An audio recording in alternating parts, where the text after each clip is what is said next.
Hello, quilters. Welcome to another episode of Quilt Conversations Live. I'm Geraldine Wilkins, the Living Water Quilter. I'm so glad you're here because we have a special evening.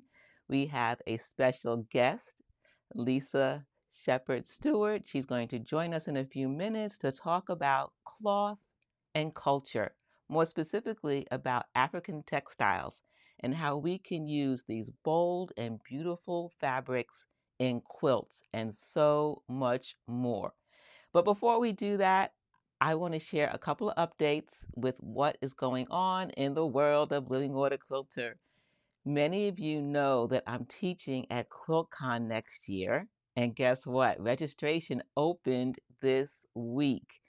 And if you've been on any social media platforms, you've heard that the long line of virtual long line ladies were in the queue to register for QuiltCon. They were number 900, 1,000. Amazing.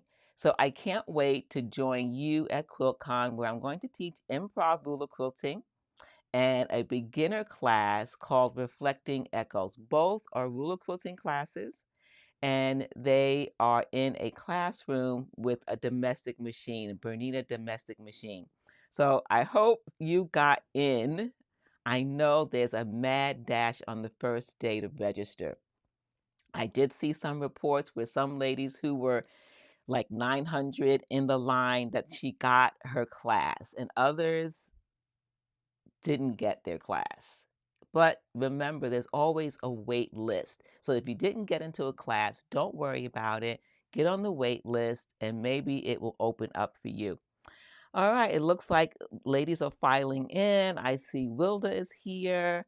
Kathy is here. Hello, Marsha. Hello, Cassie. So glad you ladies are here. I look forward to chatting with you more about what else is happening with Living Water Quilter. The other thing I want to share with you, one more thing, I'll save one for the end of our conversation with Lisa. Did you know that I go live in Studio B? It's in the room right next to this one, right behind me. Studio B Live. That is me on a Saturday, the first, second, and third Saturday of the month. I'm working on a project, and I'm usually doing free motion or some type of ruler quilting. This is the new quilt. It's called Ripple. We started it last week, and guess what kind of quilting I'm doing? Yes, improv ruler quilting. So it was a great beginning, and I added another camera angle, which the ladies love. So you can watch the replay from last weekend. It's here on the YouTube channel.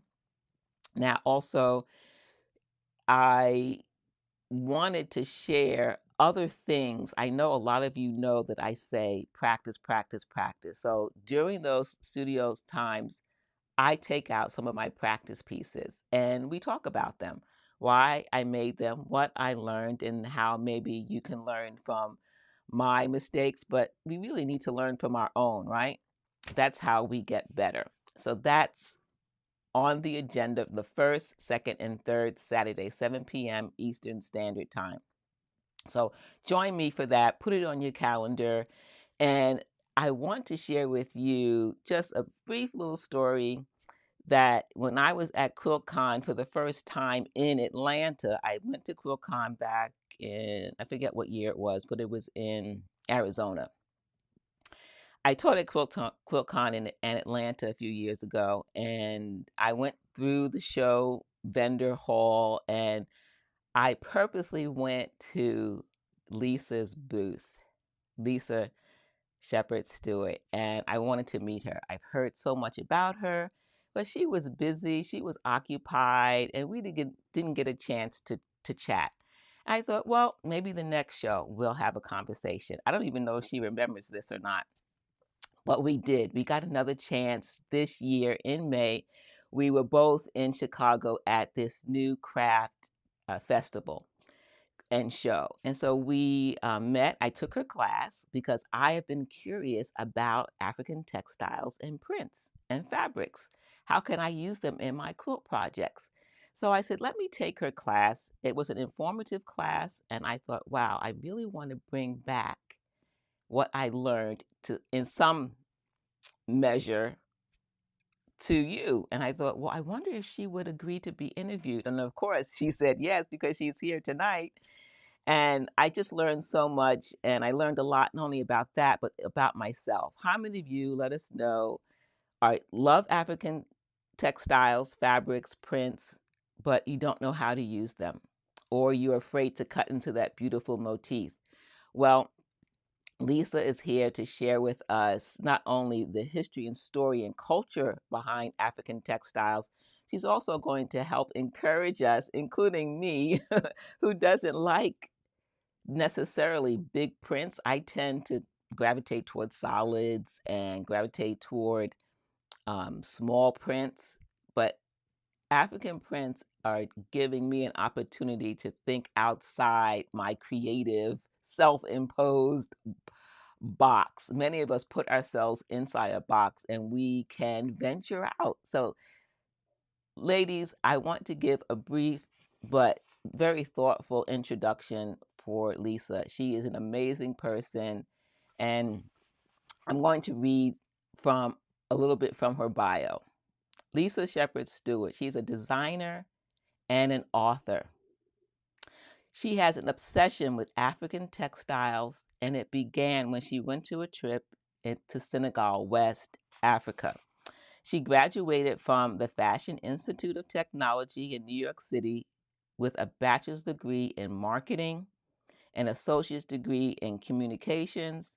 She has held various positions in the sewing, craft, and textile industries, including creative director, writer consultant, fabric buyer, merchandiser, and marketing manager. She was a craft columnist for the Star Ledger in New Jersey, which is one of the largest newspapers, which I didn't realize she and I had this journalism in common. You ladies know that I was a photojournalist for a number of years. Lisa has demonstrated projects and techniques on HGTV. She also did work with their sister network, DIY, and the Discovery Channel, and sewing and quilting programs on PBS. She opened Cultured Expressions in December of 2017. It's a retail shop in New Jersey filled with the textiles that she loves. And she loves to share that, not only in terms of sharing the fabric and textiles, but she's also created a space so that you can take classes.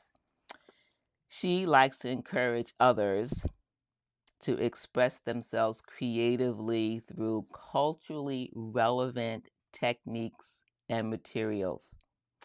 And she does this in multiple ways. And one way is in her books. She has 3 books: African Accents, Fabrics, and Crafts to Decorate Your Home, Global Expressions, Decorating with Fabrics from Around the World, and African Accents on the Go, Designing Accessories with Cultural Style. Ladies, let's give Lisa a warm welcome. I'm so glad that she's here. Everyone, meet Lisa. Hi, Hello, Lisa. hello. Hi, Geraldine. How are you? We're so glad that you're here. I'm glad to be here. Thank you. Do you remember meeting me at QuiltCon in At Atlanta? Quilt, no, our booth was pretty busy, and this is probably the first I'm hearing that you even tried to come by because a bathroom break was a luxury at that point. So, but it was a great show. So we had a good time. Absolutely. It was a fantastic Mhm. show, and it was a Yeah, pleasure to finally meet you and chat in May at the craft festival. likewise. Yeah, we had a good And time I at that class.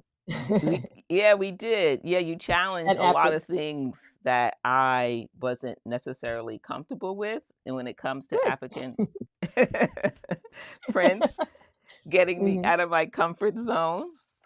Well, the ladies definitely want to learn more about you, and um, specifically, I want to ask you about your trip to Senegal and how that was the beginning of your passion with African textiles. What Hmm. happened on that trip that changed? A lot happened. I went on this cultural trip. There was a group outside of Chicago put the trip together. They said, if you have any special interests, we'd like to, help you meet with people there who can help, whatever. I said, just point me to the fabric, whatever's fabric related, I would love it. So they got me an appointment with the marketing director of a company, one of the biggest mills at the time for African prints on the continent, called Sotiba. And I was about 21, and the marketing director happened to be about 26, and he was cute. And it Uh-oh. was like a whole thing. And he drove a white Peugeot, so that was a whole other part of the story, which I'm saving for my memoir. I can't tell you about that yet. But he took me into the the showroom, and when I saw all of these, I mean, the walls were lined with batiks and with prints and like the real wax prints that not the reproduction type, but the real wax prints. And I was just mesmerized. So between that and other parts of the trip where I was just able to shop the markets, and I just discovered this whole African I guess category. And up until then, I love fabric in general, but this African thing just blew my mind. So I came back and began doing research and looking for more, and that was really the launch of Well, that's amazing. it. To have one trip to impact your life and change the trajectory of you as a designer, as an Right, author. It's made a huge impact in your life, and you so much so that you decided, well, I want to share this with everyone. How much fabric did you bring back with you? exactly. A couple of duffel bags, and a couple of duffel bags when you don't have a plan for it is a lot of fabric. If you had a plan, it'd be a little different. I just Yes. knew I had to have it. I wasn't sure when I'd get back, and I just had to, kind of get in there and get it. And it really was the beginning because I wasn't seeing those fabrics used in, the DIY books at the time and things like that. That's what inspired the first book, really. Ah, okay, that's good to Yeah. know because I was wondering, not only is the fabric beautiful and you're drawn to it, Mm. you got to learn a little bit more about the culture of it and you wanted to share that with makers. What in particular, I mean, how do you begin to share something so vast? That's a good question. Probably the fabrics that stood out to me the most, mudcloth or bogolan. The prints, were numerous and easy to find, and all that. And then I started to just learn about other fabrics, and I started to kind of build my own little, I guess, arsenal, of things that I wanted to research and include in the book. And really, it's just whatever kind of appealed to me. That they all have different stories and they have different reasons, why they're made. And the artist, even though I don't know the artist, a lot of times, like a piece of mudcloth, you're not sure who designed it, but you want to feel like a connection to them. So when you take their fabric and use it, make something else out of it, like I often wonder what they would think about it if they saw like my pillow or my quilt or whatever, that kind of thing. So I really wanted to connect people to the culture, because fabrics are so important in African cultures in general. I wanted to really kind of get that across as well. They're not just beautiful, but they have meaning. That kind of thing. Can you share more about the meaning and why that's important? I don't know that everyone understands that. At least I know I don't really have a full picture of that meaning. Okay. Well, I think another thing that inspired me about writing the book was when I said I saw DIY books that kind of use more traditional, what I call country kitchen, lovingly, plaids and checks and stripes, and here's a collection, and you have your look, and it was pretty, but it didn't really speak to me.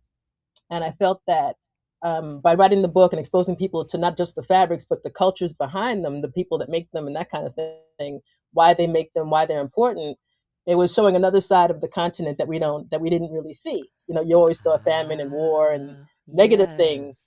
I said, this is a real way to show what's beautiful about the continent, what's important and what's meaningful. And I was struck by it, and I said, I'm sure other people could be struck by it too, and then learn how to use the fabrics creatively. So it's like a twofold kind of a goal. I like that to expand our perception of a culture, a country to, Right. that's multi dimensional and has Mm, different layers of arts that right. we can learn about. One thing that, like for instance, this fabric, if I saw something like that, Hmm. I would look at it initially as a novice and think, oh, that's interesting.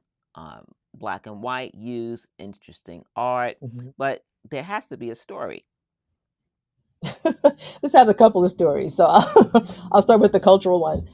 This is actually a quilt that I made, which I was reminded of about a year ago. Like I made it about 22 years ago, so there's some reference.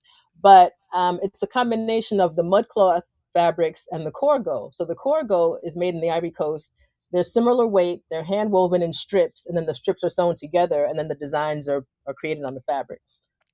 So hand woven, hand everything, amazing work. And so it's a much more coarse cotton than we're used to as quilters. It's more of a yarn almost, and it's has that blankety kind of feel.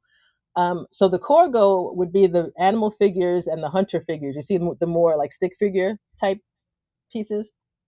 Um, those are that the fabric is called corgo, and it's really made for. Traditionally, it was made for hunters when they went into the bush as kind of camouflage. The stick figure look of it would kind of camouflage them in the bush with like the twigs and the leaves and the trees. So that look kind of gave them some protection. And there was also a level of spiritual protection. So the people that made these cloths were specially chosen to make the cloth and to kind of infuse spiritual protection as well as the physical protection of the look of the fabric. So I thought that was a very cool concept, and just I can see how important that would be to the culture. Absolutely. Now, I thought Mhm. this was one piece of fabric, but this is a quilt with two different Right, types of fabric. Wow, this is right. an amazing example of how you can take the fabrics and put them together.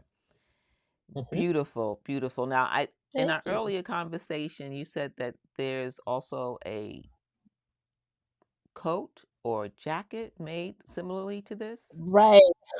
So, like I said, I made this 20 some odd years ago, and for the last well, the first 6 years I was here in the studio. I came here 2017, started the studio. First 6 years, this was on the wall by the cash register. I just wanted a nice, big, dramatic piece on the wall. And I started thinking, what else could I do with it? And for some reason, a coat came to mind. And Okay. to keep it simple, it was like I used like a bog coat style, BOG, bog coat. It's a very ancient style of coat, very simply cut, and they used it actually from skins of animals. That's how ancient it was. So, but that basic style is a very artsy kind of a coat. You'll see it in a lot of art pieces like that, wearable art. And I thought that might be a nice little, bog coat. So Hmm. I did it. I documented it in the Fabricasm number 10. I guess we'll talk about the magazine later. And it was just an interesting way to kind of repurpose something. I'm in my repurpose mode, like a lot of us, and just what else can I Mm-hmm. do with Mm-hmm. this? It's been on the wall for years. Just what else can I do with it? And the coat, came about, and I was really happy with it. So the backing of the quilt became the lining of the coat, and then you see the borders Oh. of the fabric became like the edge, so it's kind of bound in that. And just the way it happens, it just when you fold it, it just kind of becomes, and you just have to stitch it. The scariest part is the first cut, because you're cutting into a quilt, so you have to make the cuts to Yes. bring the shoulders over. But once you do that, you might as well just go for it, because you've cut it by then. So So you mentioned the magazine. Do you happen to have that issue with you where you can show the? that one I do. So Fabrigasm is this number 10? Yeah. Wait a minute. The barcode, yeah. This is a magazine I started writing. I had written 3 books and didn't really have another book in me, quote unquote. So I wanted to just write something fun. And Fabrigasm came about. I'm should be on this side. Fabrigasm came about. This is number 10. I've been writing it since 2012. The issues come out when I have time. It's one of those projects. So Yes, yes. there's no subscription. That's too much pressure for me, that kind of thing. So actually, here's we can really see it. Maybe not, but Ah, yeah, that's great. Wow, so look at just that. and then I just kind of go through a little step by step how to do a bar coat in general. But for any quilt that you're ready to just repurpose, the bar coat could be an interesting idea, and especially for kids, it'd be really cute, like a colorful quilt. You can repurpose it or something. To me, it sounds like you started with these two fabrics, you learned about the history, you made the quilt, Hmm. but even the decision to make the bob coat, there's a story with the coat as well. So you actually think about the story that's in the fabric and the story with the type of coat that you selected, how the two would work together? A little bit. It kind of seemed like, well, the bar coat. I think I chose it honestly because it was the easiest with the fewest cuts, and I could kind of Okay. manage it. I wasn't going to make a very tailored coat, so that was a big part of the decision. But as I thought about it, that element of protection, for in the story of the fabric. was interesting to me because I imagined that the hunters maybe just wrapped the fabric around them, for that protective camouflage kind of a look, so they would be less visible, in the bush. So I thought about that and I said, okay, so now I have a coat, and it kind of it followed a little bit. So, It does um, protect. yeah, Coats do that. yeah, coats protect, right? So I thought that that was an interesting kind of, I guess, connection. Yeah, it is. And I think it segues into once you learn something about a fabric, it can change how we decide to use it. So Right. often, we will see beautiful fabric. We may not have a project for it, and we'll think, well, we'll save it Hmm. till we get that perfect project. And maybe that doesn't come along until we say, well, Right. here's the story behind it. Maybe I can make something based on the story of the fabric. So That could I like inspire it. Exactly. Yeah. That could definitely inspire a thought you wouldn't have had otherwise, that kind of thing. And then exactly. it gives you more to talk about when people say, "Oh, it's a beautiful whatever." You've got this whole, great story behind it, and it adds more substance to it. So, Exactly, more substance and depth. mhm. Here's another one Yes. that's kind of interesting, from machine sewing to hand sewing. You Hmm. do a lot of hand sewing with African textiles, and what is this that we see here? I didn't used to. I think I got onto the whole slow stitch movement, like with everybody else. Just the fact that it allows you to slow down and use colors, and you're just working by hand has a different quality to it. And it's not something I ever did a lot before, just because of time and speed, and I have to get the sample made for this class, and I didn't really have the time to do that. But I did a slow stitch pillow for Quilt Sampler magazine in 2021, and I called it the World Traveler. And I Oh. did a kit for it, which was Ankara pieces and the pearl cotton. It was kitted all together in the background fabric, and I called it World Traveler because I realized that the slow stitch category had so many different levels on from different cultures. You have like Japanese culture, Oh, you have yes. the Sidi culture, which were African women in India. So they brought that tradition. So it's Sidi, Siddi. If you're familiar with that.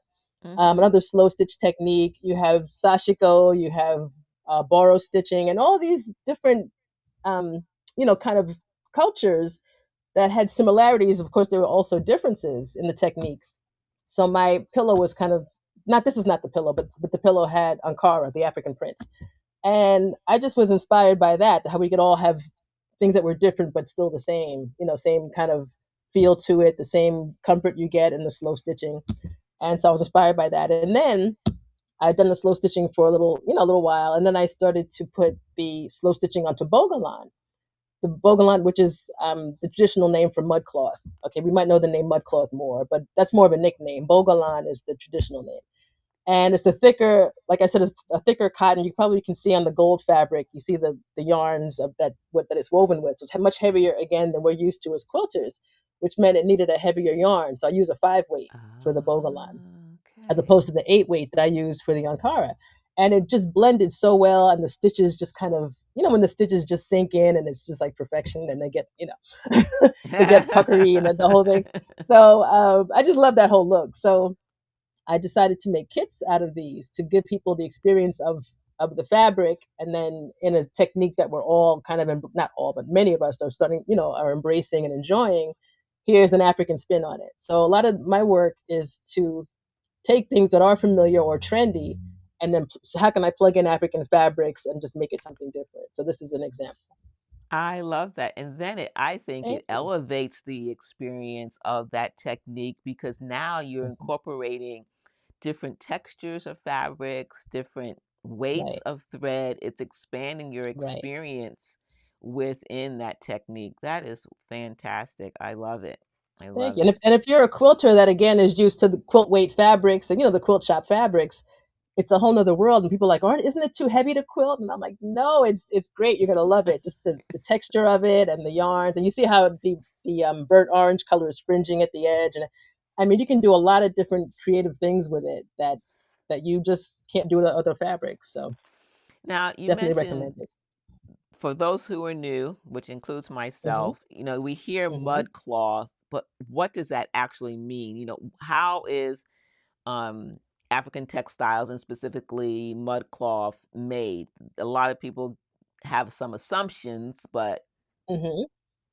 Okay, so mudcloth. Well, I'll tell you how the nickname came about, and then we'll kind of go from there. So it's made in Mali, West Africa, or it comes from Mali, West Africa, and it's again a hand woven fabric. It's woven on a narrow loom where you get about 4 to 6 inch wide strips. All of these strips are then sewn together, like I said, to make the width of the fabric, whatever that is. It could be 8 panels, 8 strips wide, or however. And then the mud part comes in. The way they color the fabric is that they use like a caustic or kind of a bleach solution to kind of to paint on the designs onto the fabric. So they do that, and then they dye it in. They get river clay, which is that's the assumption that it was mud, but it was really river clay that they use that has certain minerals and certain elements in it that kind of with the caustic, with the bleach solution work together, and you have this reaction, and then you get the patterns. oh So wow, it's really wow. very it's very like a really labor intensive kind of process because you're actually dyeing the fabric several times.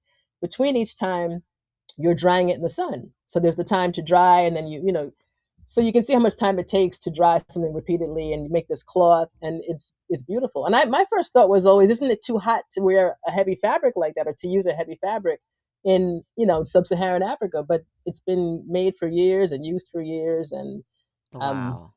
I love it. I love it for everything from pillows to bags to quilts to jackets, all kinds of stuff. Okay. So it's really just a unique fabric. Well, that's wonderful to know I have a better appreciation of things in Hmm. general when I understand the process of how it's made, the Exactly. and it changes how I interact with it. And so knowing that about mudcloth has really changed my perspective on it. And I've always found it to It's be very a cool. beautiful, beautiful fabric. Yeah. So Yeah. Hand let's dyed. move on to this. This is very interesting because I love that there's such a wide variety of fabrics or textiles, African textiles, but Yes. often we don't know one from the other. And then which ones Mhm. do we use? Which one is good for what? And can we use one multiple times or can we combine them together? Can you talk about this Right. fabric? These are 2 inch squares of batik fabric. There are two different batiks that I actually import from Ghana myself. One is a jacquard batik, that's not like your quilt shop batik. It's batik on jacquard weave fabric. So you have the dimension of the jacquard weave and the fabric, and then they do wax batik over it, and it's 2 dimensional. It's gorgeous. So there's that. I've been selling that for like 20 years. And then there are plain cotton batiks that more like the weight that again we as quilters are more accustomed to. This is kind of a mix of them. But in doing watercolor quilting, you're familiar with watercolor with the 2 inch squares and the Yes. fusible grid we were doing? Okay. So I was doing a lot of that watercolor quilting, and I started pulling out some of the batiks, and a lot of them started to look like landscapes to me, like little miniature Ah. 2 inch landscapes. And you can see a lot of them look like, sky or water or surf or whatever. And I was just fascinated because in a 2 inch piece, like you never look at fabric the same way again when you start to see like what can I see out of it. And they were just so clear to me. So I did a little 9 patch of 9 little mini landscapes just as a study of what the fabric looks like, what it does. And I had done a kit for an Africanized version of a watercolor kit with 200 pieces of fabric. So when I had that cut, I would send that out to like a die cutter to cut the 2 inch pieces. And so these are pieces that were cut from the die cutter. So I didn't fussy cut these. I didn't look for a mountain and try to.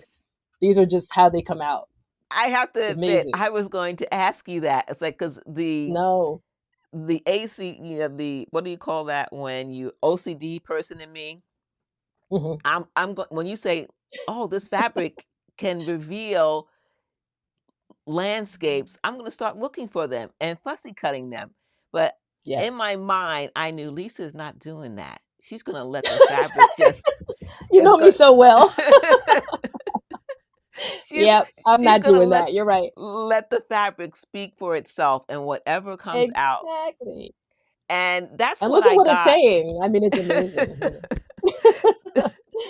That's what I got out of taking your class, Good. back in May was that Hmm. you want quilters to have freedom, to not be so tied to the fabric that they're afraid to cut it because they're going to make a mistake or what have you. Right. You want it to be an Right. organic experience. And this is such a good example of that. And Exactly. Yes. These on just came from the stack, and that was it. So very, very freeing. I guess if you're in the chat and you can relate to the OCD, we can take a class together with Lisa so that we can be set there you free. go. Right. I love it. We're gonna call it set yourself free. That would be great. That would be great. Yeah, but these fabrics just, I mean, I'm always just amazed at what you get, you know. And for people that are afraid, that's what pre-cuts are for. We do pre-cuts, and that way you can use what, you know, use what you have. It's pre-cut already. You don't have to worry about it or feel guilty or feel timid or, you know, it's that's a good way to start. But Now, someone just said that they're not going to look at pre-cuts the same way ever. I mean, batiks the same way ever again. And I didn't right. even realize when you gave me this photo that it was batik fabric. I was like, "Oh, what is this?" Hmm. And I didn't Yeah, realize that it's different than the batiks we're accustomed to. It's just an amazing very, assortment of fabrics. very. Yeah, Yeah, yeah, it's just, yeah, they're fun. really, really fun. Now, for those Hmm. of us who like handwork, you gave me a picture of another project. Hexis are very popular. Talk Right. about this in terms of being set free from cutting into what we say is such a beautiful motif or pattern within some of the African print fabrics.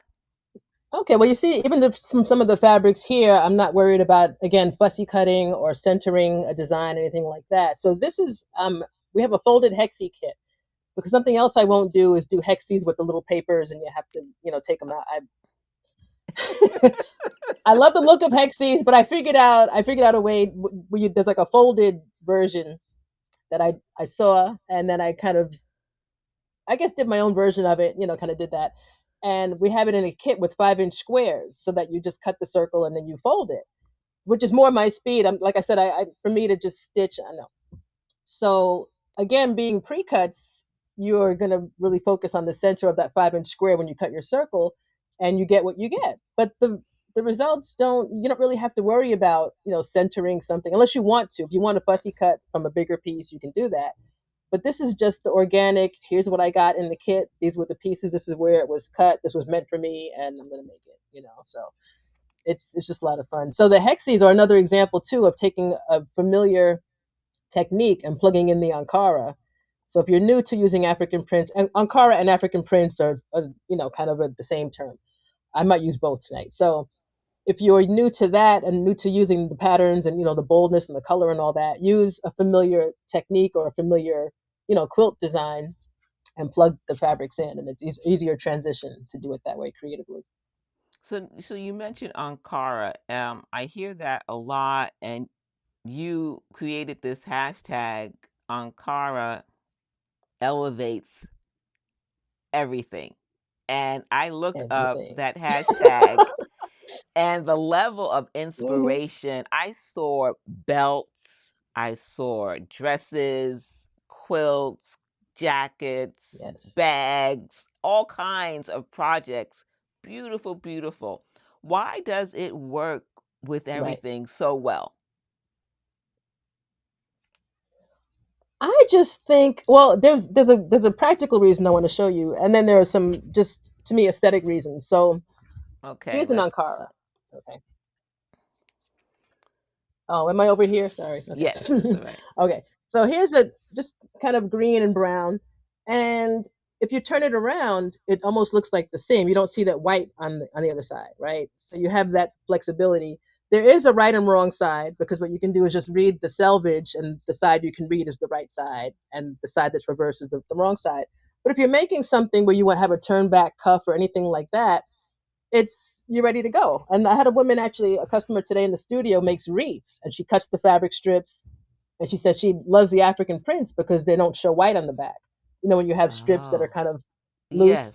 yes. So to me, that's one that blows everything else away. Just that's reason enough. Yes. It really is, because I don't even think about that anymore until someone else pointed it out to me, because I'm so used to it. And then I would go into it like a quilt shop and look at something. I'm like, why is it white on the back? You know, it's like foreign to me. So there's that. Just the boldness of the designs. The weight of the fabric is just a nice cotton weight that lends itself, like you said, you saw dresses and you saw quilts and pillows and bags. Lends itself to a lot of things. Lends itself to fusing if you want to make something heavier or if you wanted to add more body or more substance to it. Fuses, easily, and you can kind of build up a fabric to do something else. So it's just like, to me, the wonder fabric. I love it. And the quilt behind you, is that an example of Ankara? Can you It is. talk This is about that? Ankara. This is Can I pull it down gracefully? Let me see. Okay, I think so. So this is one of my early, when COVID hit, we all had to figure out how to teach, virtually. This is one of the first virtual classes that I put together, and it's basically a string quilt, but in this one we use all the Ankara. Okay, Ankara, prints. And a large part of the class is how to make it look random. So I call it organized chaos because you don't want to really get too matchy with it. And you want the colors to look like you didn't really think about it too much, but there is some thought and there are some tips that we go through to get that look. And you're varying the widths and things like that. So it's just a different way. Again, familiar pattern. Everybody pretty much learns how to do quilt as you go, but the Mm-hmm. African prints, in my opinion, elevate, everything. And then I'll give you a little cheat code that I use. I use a lot of upholstery fabric and I'm not sure if you can see the texture, a lot of Wow. upholstery fabric. I am Oh, not there. a machine. I am not a machine quilter. Okay, I I did am look barely a up hand close. quilter. I looked up close. I said, Hmm? "Oh, look at that quilting." So that's not quilting. That's upholstery patterns. This is upholstery fabric, Wow. That which is. I love. I use it. This is upholstery. It's a back. I have upholstery in pretty much everything. Just real quick. Oh, well, we're gonna get to some other stuff, but this is a pillow with mudcloth, and this With is mud. upholstery right here, Oh, another way right? to And the upholstery combine with the the mudcloth fabrics. actually, and the back is upholstery. The upholstery weight with mudcloth is especially nice because they're pretty close in weight. So Yes, just you can yes. mix things up. I mean, it'll open up a whole world. If you haven't tried it yet, you've got to try some things. So a lot I of fun. I'm Yeah, I think super we got off inspired. track. Well, that's Good. okay because someone asked about the mud cloth, the bag behind you. Lisa, did you make the bag in the back? Is it The mud bag cloth? is Kuba. This is Kuba cloth. Kuba. Kuba cloth is from Central Africa. And actually, I had a post on it recently on my Instagram. I was selling some pieces. I only have two left. But this is hand woven. It's raffia, so it's palm tree fibers. If we're, Oh, you think of wow. raffia that we, yeah. Yeah. So the men gather the fibers from the trees, and the women they weave the base fabric, and then the women do all the embroidery. So the embroidery is also raffia. It's amazing. And Wow. it comes in. They come in pieces. Um, they come in rectangles about roughly this big. And so I like to try and use them and not have to cut them. So tote bags really lend themselves because you can just, you fold it, you're adding lining, you're adding some structure to it. I can fuse these too. I can fuse stabilizer to the wrong sides and make a bag. And what I like about them, again, I'm not sure if you can see it, but as quilters, we know about quilt binding. So the pieces are all bound. When they do the weaving, they bring the front over, which is how I do my quilts because it's quick and Okay. simple. Yes. And so, as quilters, we're familiar with binding. So I try to keep the binding incorporated in the design, and I just use it as the top of the bag. So Wow. Wow. And what country in amazing. Africa is this textile made? Did you This say? is the Congo region, so it's Central Africa. And I've literally found my first piece of Kuba cloth in Hong Kong. I was on a fabric shopping trip Really? in Hong Kong. Yeah, I was on a fabric shopping trip with other ladies in Hong Kong. Because why else would I go to Hong Kong but to buy fabric? That's the only reason I would go, right? And I went into an African like gallery in Hong Kong, and I saw this piece of Kuba, and it's home. It's home safe. I don't really take it out of the house. And this is in what 1996 maybe. It was a while ago. And I was like, what is this fabric? So I came home and I was, trying to Google it and learn some more stuff about it. I, looked up museums and tried to find, and I'm like, Kuba. Okay. So that went into the first book because I was still trying to, gather some really interesting fabrics for the book and all that. And Kuba just blew my mind. So it was out of my budget, but I bought it in Hong Kong because I had to have that reference piece and I'd never seen it anywhere else. And Kuba is great for bags, for pillows, for wall hangings. Going back to this pillow for a second, there's a tiny piece of Kuba here on this edge. Where are we? Yeah, there we go. Right there. Yeah, Oh, right. No, there we're we good. see it. Right, that little piece. So just this is neutrals, little pieces I had left over, so I just kind of put them together. But Ladies really love the pillow. They really loved it. oh, thank you. Yeah, Yeah. she's yeah. The patchworks are fun because you don't have to match the colors exactly. It's neutral. It's neutral enough. You just kind of make it. So.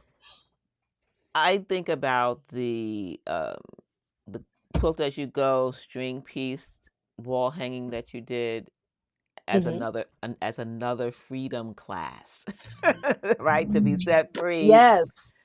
That Yes. that we want chaos, we don't want order, we don't want matchy matchy. And when you were talking about that, it made me think about something else you said, and it has to Hmm. do with sometimes we think when we I think that sometimes we think that when we get fabric, we categorize them and this goes Yeah. with this and this has to go with this. And you're saying, Exactly. no, we can take everything in our stash Hmm. and use it interchangeably and combine them. How, I mean, over the years, have you learned which fabrics kind of go in terms of weight and style of African fabrics work well together with, say, quilting projects? If it was, say, not an art quilt, more Hmm. like a practical, useful quilts that you would put on The a useful. sofa. Like, yeah, So take something a that you'd nap with. wash. You're saying something Yeah, that you might you. wash. Something you would wash. Obviously, you have to think about it differently, right? So I mean, I wouldn't put Kuba on a quilt that I'm going to wash, that kind of thing. Right. Um, but if you're thinking about Ankara, because that's the most washable, quilt friendly African fabric that that's mostly that we're using as quilters. And that works with everything. It works with denim. It works with traditional quilt fabrics. It works with blenders. It works with solids. Personally, I don't like it with solids because the solids are too solid. So I always like a little bit of Ah. texture. I was When you have like a Ah. solid, it just kind of doesn't feel good to me. I like a little bit of either grungy or some kind of little texture to it. I mean, I think that just kind of balances better.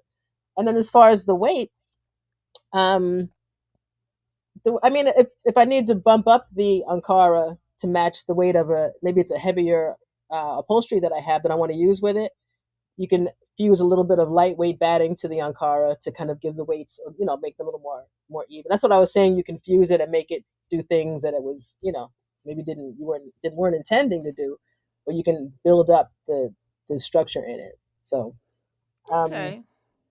yeah, I don't know if I really worry about stuff like that. Like Yeah. about No, like no, I weights don't. and things. Mm-hmm. It's a different way of just work. Like you said, it's freeing, a different way of working. And then when I teach this class in particular, this one here, I can see the people who are not struggling, but they have to have a little more time to get used to the mix of colors because they'll have Yes. something that turns out very matchy matchy, as we call it, right? It'll be like this goes with this, and either it'll blend one into the other, or it'll just be not enough contrast, or not enough mixing of the Ah. colors to get this look. And I say, if this attracted you to take the class, I'm going to teach you how to do this, but you can do it however Right. you want. But I'm assuming this is what the look you want if you took the class. And a lot of times, the first block, they'll say, oh, it's too matchy matchy. Then they'll have to make three and a new fourth one because by then they've kind of gotten the hang of it. So Yes. it is something your eye can get used to. And it's fun to see that process in people where they a little bit more rigid with the color and then they start to relax, like, oh, yeah, purple and green, that'll go together, and it's fun when you see that little transition. So I feel Yes. like it's like a personal victory. Right. But yeah, yeah, it's kind of fun. So it's just a matter of looking at things differently, being willing to look at things differently, and not Right. be too stuck and just have fun. What's the worst that could happen? That's what I say. Exactly. Right. This Yeah. you Hmm. just start over if you don't like it. Do it different. Yeah, And I exactly. love the variety of projects that you offer for Hmm. inspiration. This is one of them. Yep. Eh, This is a little vintage purse. It started with a smaller purse, like a little coin purse, and I graduated to the larger wallet size. Just a fun way to, again, these are two, these two or two, these are 2.5 inch squares. Um, just kind of pulled in colors that work together. And nothing's an exact match, but it's that's how we do patchwork. It doesn't have to be an exact kind of color. And they're all the African prints. I didn't even bother with blenders or kind of more recessive prints. I just wanted everything to just have equal weight. So Now, I find it interesting that in your shop you offer lots of pre-cuts to help ladies get beyond the fear of cutting things and right. to make things on a creative, scrappy level where it's not, again, Hmm. matchy matchy, that it really empowers them to be creative. Right. It takes a little pressure off, I would imagine. Are those the most popular things that you offer in your shop? Are the pre-cuts, or is it equal weight in terms of what people are attracted to? Pre-cuts are always popular, whether it's the pre-cuts on their own or pre-cuts within a kit, like the hexes are a kit, but they have the pre-cuts, included. The layer cakes, everything kind of just has its own fans and its own little lane. So right now the pre-cuts we did a little special. So I mean the kits rather with the pre-cuts we did a little special. So they're kind of more special this week or more popular. Okay. Um, but yeah, the regular pre-cuts we do see a lot of people that um, it's not always that you're afraid to cut the fabric either. Sometimes it's just a time thing, or Uh-huh. it's the project you're doing requires pre-cuts and you want to use Ankara, so you plug it in. So it's not always about fear. A lot of my customers have been using these for years, and they Ah, just kind of got do you. it. It's just for like Not everybody's new. newbies Yeah, like me. exactly. And it's great because then they get into it, and just opening the package, like when you're fanning them out, it's like wow, it's a whole nother level of excitement. So it's fun. Yes, it is. I would agree with that. Now, Hmm. this last photo of this project, I was just like, when I opened it up, I was like, wow, this is what you can do with this is Ankara fabric. Ankara, there are some batiks mixed into, like the Batiks. border those are batiks, but it's pretty much maybe half and half mix of print and Wow. batik. The little fish are print, obviously, so there's that. And Yes. then the turquoise border in the corner, that's batik, and they're just mixed, yeah. So I love full moons, a lot of full moons in my work, and this one I wanted to reflect the water a little bit, and kind of give it a little, just kind of get cute with it a little bit. So I did Well, that. tell the ladies about what inspired you to do this and how we can take those prints, whether it's the batiks or the Ankaras, blend them together to create a story with the fabric. Because the fabric How you itself can isn't the blend them. story, it's the moonscape that's the story now. Right, right. I think you start with color. We might have even chatted about this in Chicago. So usually you may have like a favorite color or colors you're drawn to. Those colors are going to be in your stash. So it might be a good idea to pull out African prints that will work with those because it makes the transition a little easier. You can blend, you cut a piece and you can kind of make it fit into something that you already have an eye for, if that makes Mm. sense. Right. So it's not like you're trying to recreate your whole eye, your whole All visual right. sense. You can kind of ease into it with the colors. And then maybe pick another color that's in the Ankara print and introduce that and then kind of see. You can kind of build it a little bit, because the fabric it'll do a little bit of the work for you. And if it's a very Mm. colorful print, you'll kind of see which ones go together in the print. And if your eye was drawn to that, and say one of those colors is let's just say purple is your favorite color and it has purple in it, it also has maybe some lime green or whatever, then that kind of gives you a clue as to what things you can pull in and have it look cohesive and not kind of crazy. And then the African print might be the standout if you're using a big piece of it because it's a large design or whatever. um, I'm also a fan of cutting up big designs and using big designs on small children for clothing. I don't really worry about the Ah. scale as much. You know what I mean? So Okay. Yeah. I've seen that a lot of times. Yeah. So people are afraid to use either a big design. They try to match the design to the size of, say, that if the person's wearing it, or Yes. match the scale. And you You know, can't really do that. I you don't worry I about it. Like say I for was this. I was Yeah. saying that I was thinking that when if we go that route, we kind of Mhm. box ourselves into a corner, and then Exactly. the fabric is just stays pretty on the shelf, and we don't want that. We want to put it in Right. something and make it something beautiful with it.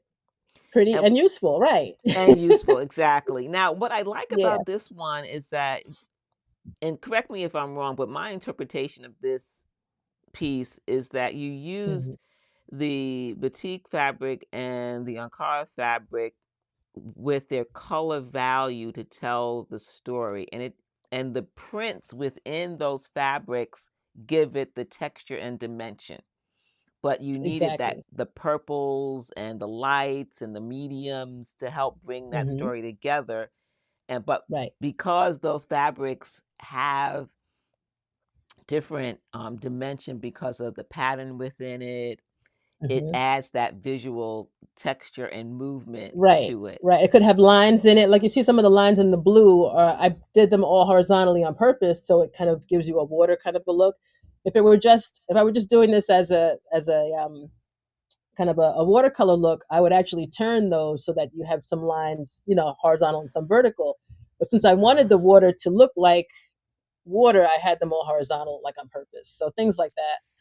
okay. So sometimes the pattern, it's not just the color, it's the pattern of the in the fabric And the that can kind of lean your eye towards seeing something that's maybe not there.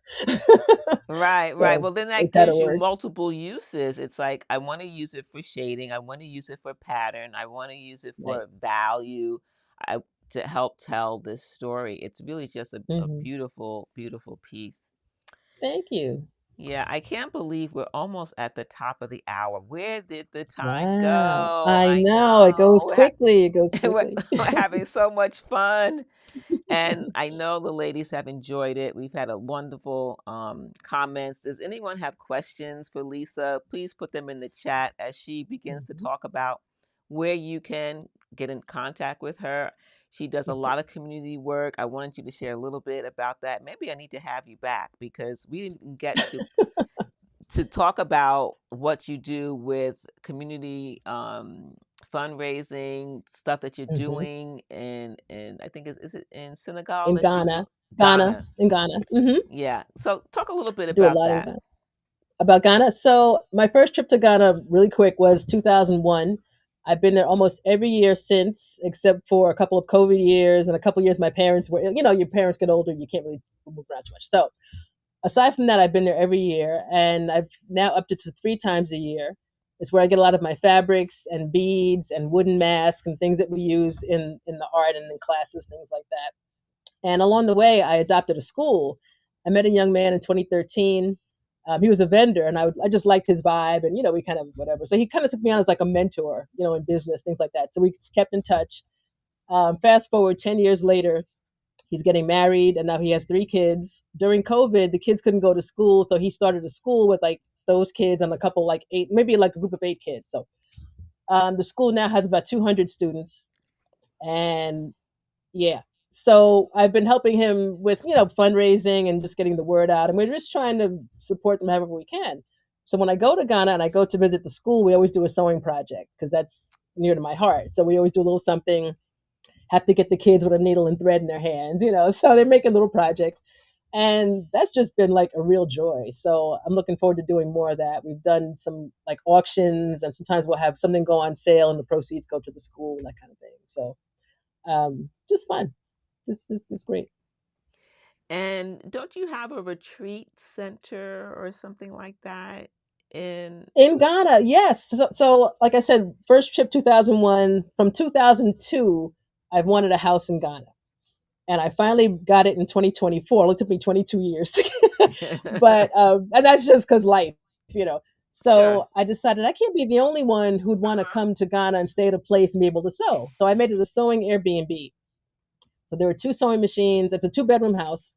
It's a 3 bedroom. My bedroom's locked, so 2 bedrooms you have access to in the whole house. There's a caretaker that lives in the back, and the sewing space is a converted shipping container that now houses 2 sewing machines and the desk. So you can go in there and sew during the day. It's air conditioned, and come out and kind of just discover Ghana, go shopping, things like that. So it's really Wow. fun. The premise is you can go. The premise is you go to the market 10 o'clock in the morning, buy some fabric, come back and sew a dress and wear it out to dinner that night. I So like that. Who wants to go? Right? I I've tested that and it works really well. So it's fun. But yeah, Ghana is near and dear to my heart. So, what would ladies do to get more involved, to learn more about African prints and textiles, to start Hmm. projects? What do you do stateside, ladies who want to get started or want to do more? Well, I do a lot of talks for guilds, a lot of virtual, so it doesn't matter where we are. Trunk shows and even workshops. We can do a lot of those virtually. I have the magazine. I have the books. The website is culturedexpressions.com, and there you'll see like kind of everything that I do, from just everything that we talked about tonight and more. So culturedexpressions.com is the website, and also Cultured Expressions on Facebook and Instagram. I do have a lot of also uh, virtual classes that you can do individually. So you don't really have to Ah, have a guild kind of a thing. So if you go on the website, you'll see those. You can purchase them once and they're yours forever. It's like a pre-recorded on demand kind of thing. now I So I do think a lot of you that kind have of your thing. books, right? You have your books. Did you The which books, yeah, the yeah. Well, the first one's out of print. This came out in 1999. African Accents, and you mentioned them in the intro. These two are still available and on the website. So Global Expressions. okay, now if Um, I wanted to get that one, what am I going to learn inside that global expressions? This one kind of also follows my own personal interest. I realized after discovering the African fabrics that there were other cultures that were outside of Africa, like Asian fabrics, things from India, and batiks and block printed fabrics, things like that. And that caught my interest. And my litmus test is always like, I can't be the only one who wants to learn about this, or who wants to do this, or who wants to go here or go there. So that's my way of deciding whether I'm going to do something. I can't be the only one who wants to do this, right? So I can't be the only one who wants to learn more about the cultures of fabrics from around the world and learn either how to make lookalikes or where to buy them, and what to do with them afterwards. So projects to make, things like that. Right. Now So that's this very is fabrics from around the fascinating. world. Yeah, this is around the world. And again, my own decorating started to reflect that. In my place, I was pulling in other things that weren't necessarily African, but they worked. I have an Indonesian totem pole that, has it just works with everything in the house. It's in the dining room now, but um Now, I can relate to so that that's so that. much because as Mm, a international photographer, whenever I traveled, I would look for fabric from that culture specifically, and I right, would bring it right. home. And I have to confess, and I'm sorry to say that I have not made anything with most of that fabric because I didn't know what to make with it, but I love it. It's like Uh-oh. once you have a love affair with fabric, you search it out no matter where you go. So Right. I love the book. That's But I'm fantastic. gonna I'm gonna get you off the hook, because collecting fabric and sewing are two different hobbies. Oh, okay. If you collect fabric, and you have a collection, you don't have to feel the pressure of using all your fabric. Some of it is just made to be collected. Now, that's not just, I mean, a lot of them, like we were talking before about, take it off the shelf and use it. But some special pieces, you shouldn't feel that pressure. It's part of your collection. And Right. it's really two distinct different things. When you love fabric, you don't always have to use it. You just might love the piece. So that kind of, Whew. Well, thank you for that, yeah, Lisa, you're because I welcome. bought some beautiful fabric in Indonesia. I had watched the Mm. weavers make it, Oh, wow. and it's like I don't want to destroy this, because I have such fond memories of that experience, of Right. watching them and seeing it being handmade, and yeah, Mm. okay. So then you shouldn't feel pressured to like use it. That's more of a collection piece. So there are a lot of things you can kind of put in All that right. category. Yeah. Yeah. Well, it's anything else you want to share before we sign off? I It's don't. just been a pleasure to It have has been you. fun. Thank you so much. It's been always a good time. And if you want to have me come back, I would love to come back, and we can do part two or whatever. That would be fun. All right, let's see if there are any questions before Lisa says good night to us. Let's see. Your site was shared for sure in the chat, so everyone has had links to that.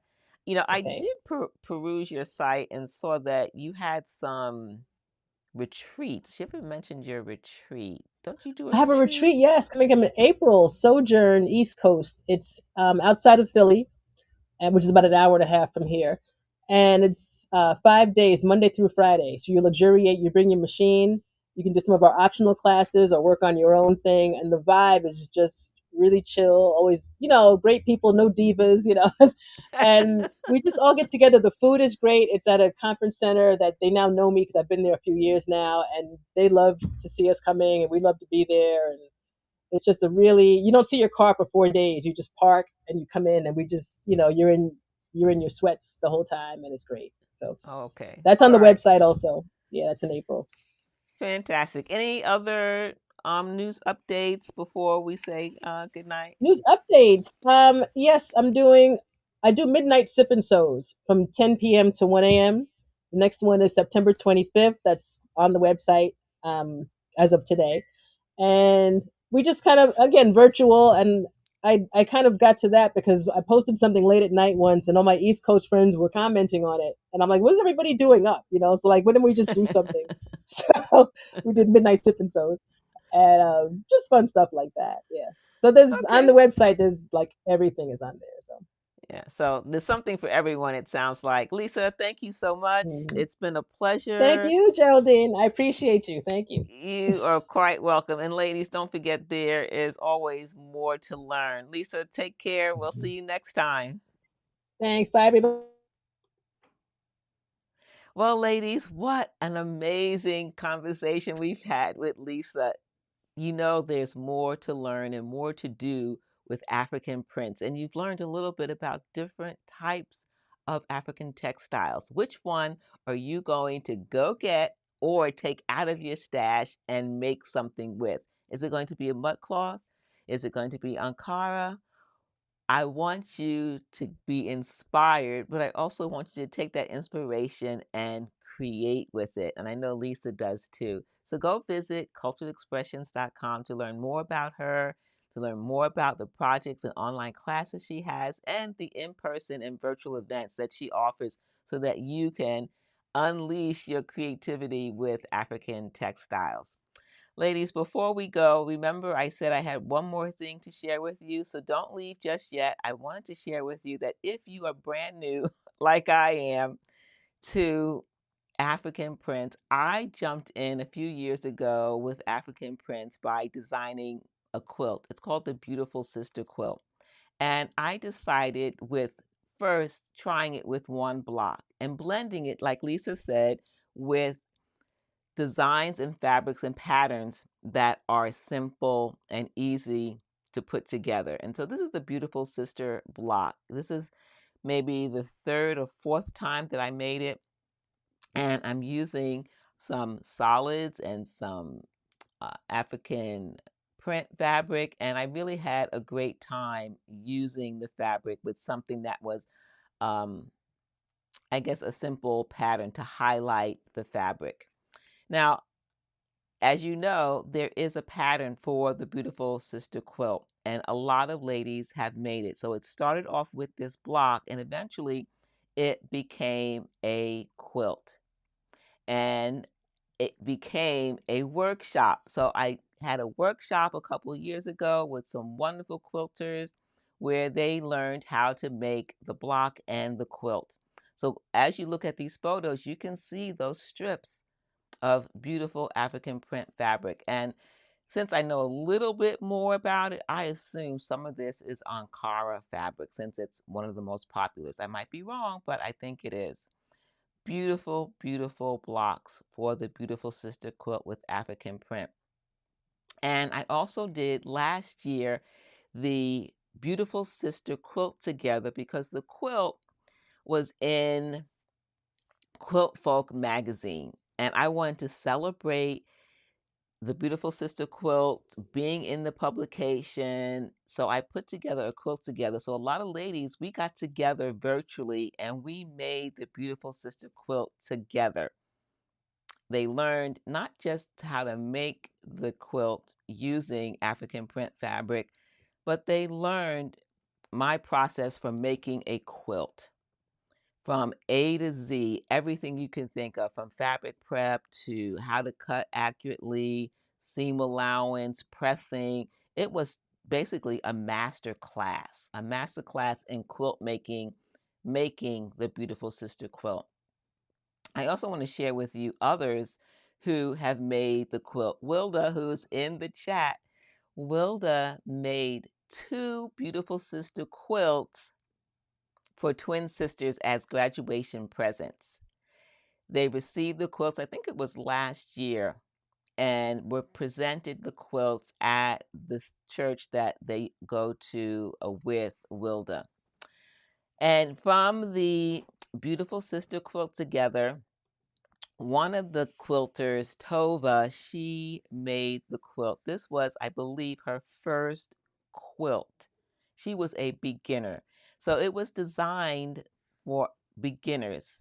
The design of the quilt was basically for beginners, and it worked so well to feature African prints, which is again what Lisa recommends. She says, take something that's simple in design, showcase the fabric, and Tova did an amazing job. I'm very proud of her accomplishment in one, using African prints, and two, making this beautiful sister quilt.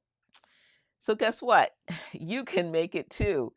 I have opened up a masterclass. It's called the Beautiful Sister Masterclass. It's now live on the website. You can make the Beautiful Sister quilt. You can use those pre-cuts that you buy from Lisa's shop. Go to culturedexpressions.com, get some Ankara pre-cuts according to the pattern, and make a Beautiful Sister block and quilt. But it's not just making that, although that's wonderful, right? It's improving and honing your quilt making skills. The class is about making the quilt using the African print fabric, but also becoming and improving your quilting skills. It's truly a master class. So go check it out. It's on the website. All you have to do is go to machinequilting.live, right? It's on the homepage. Click to get information about that. And if you want to feature your own photo in the Beautiful Sister quilt, I encourage that. You can take one of the photos from your family for a friend, and I teach you how to take that photo and transform it into a silhouette. And then I show you how to get the fabric made so that you can incorporate it into your beautiful sister quilt. Ladies, it's been an amazing evening. Thank you for being here. Lori, thank you for sharing all the links in the chat. So glad that you were here. Wilda and Tova and Lori and Elizabeth. Ladies, have a wonderful weekend. I'll see you here next time for Quilt Conversations Live. It's always on what? The third Friday of the month, right? 7 p.m. Eastern Standard Time. And if this is your first time here, hit the subscribe button, follow on Facebook, and make sure you check the notification bell so that the next time I go live or have any videos uploaded, you will be notified. And then don't keep it a secret. Come back. We're going to have more guests this year. I have 2 more guests booked to share with you how quilting has impacted their life and how they use it in their community, and how we can use color to express who we are in our quilting life. Ladies, see you next time.